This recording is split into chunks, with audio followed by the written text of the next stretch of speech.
Hey there, welcome back to Reddit Cheating Wife, the best cheating stories on YouTube.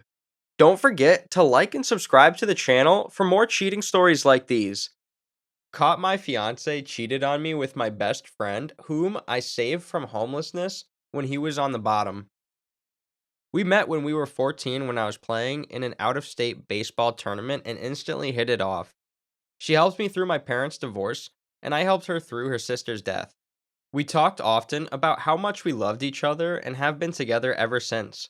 My friends would often say how I would lock myself in my room to talk to her instead of hanging out with them. We visited each other often until I moved to her state when I was 17. We were married in November of 2012, 4 years after I moved. Things were beyond amazing for the entirety of our relationship except for 3 months when I faced a deep depression. We were very sexual, cuddly, loving, and inseparable. Most of our time was spent together.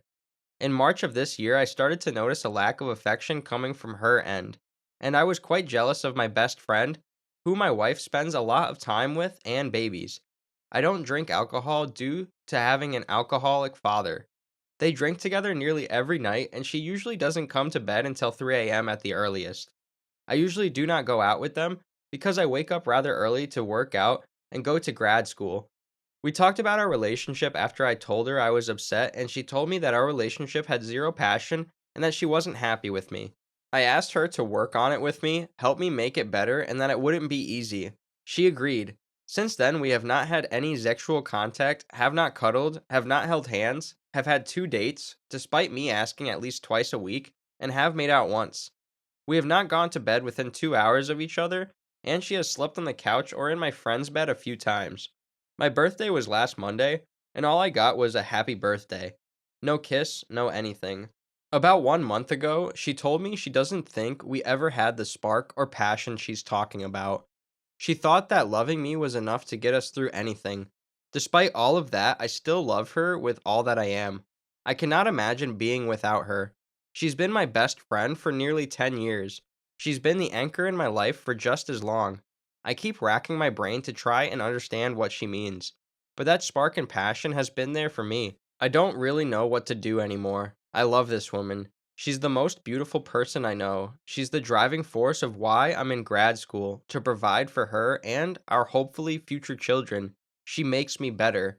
I want nothing more than to be with her, and it seems like it's sliding out from under me. Update.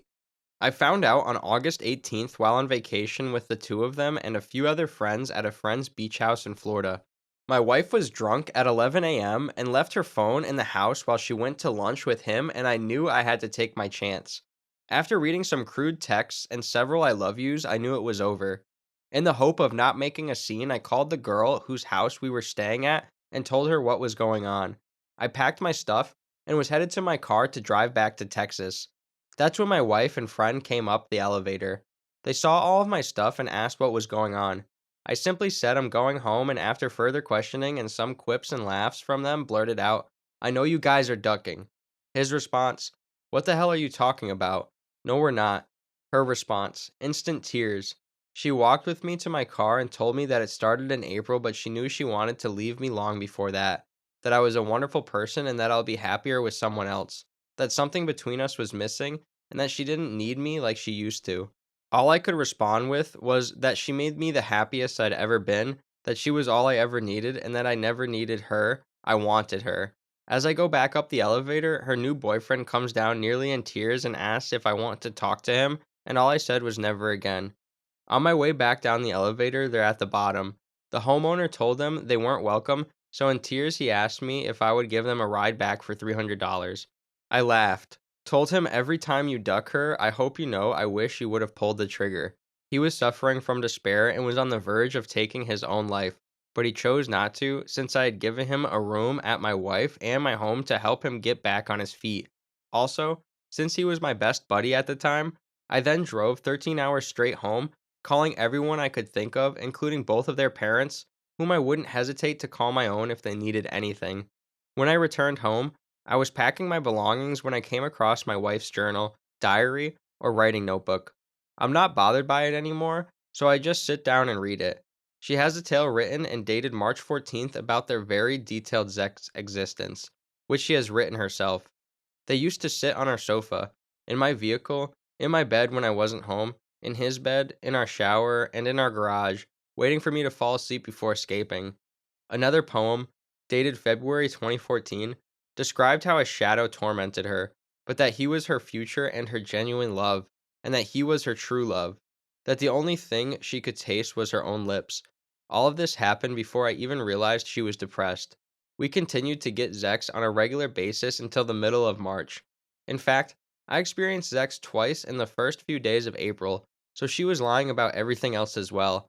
All of her pals have turned their backs on her. I'm currently sharing a beach home with her old best friend, who also happens to be the owner of the beach house, and two of her other pals. They've all spoken their pieces to her and have all been stymied in the course of saying them. On Friday, I finally went through with filing for divorce, and my God, did it feel wonderful to be alive. I'm so glad to be out of the woods now. So many hours were spent racking my brain, trying to figure out what I was doing wrong. Eventually, I gave up. It turned out that I wasn't. Now I'm getting better, although slowly, I'm sure. However, I've developed a tremendous interest in females all of a sudden. Is it just a case of rebound? I'm not sure what to say. I'm not pressuring anyone or anything, and I haven't had a romantic relationship in 9 years, but I'd like to. Despite the fact that it's still probably too soon, do I yearn for it since I've already had it and it's now gone? Having said that, I'm content with my single status. I'm okay with simply being myself right now, although I'd welcome the company of someone. For the first time in a long time, I get the impression that our relationship has ended for more than a month. I mean, I've been deceiving myself for the last 7 months. Despite the fact that she was focusing only on him, she told us that we would work on our marriage. However, I would really appreciate any advice you could give me concerning the future and dating after divorce. I'm a little concerned, to be honest. I'm afraid no one will be interested in me only because of this. When I'm ready to start dating again as a divorced 23, 24-year-old, what should I do? Is it really as difficult as it appears?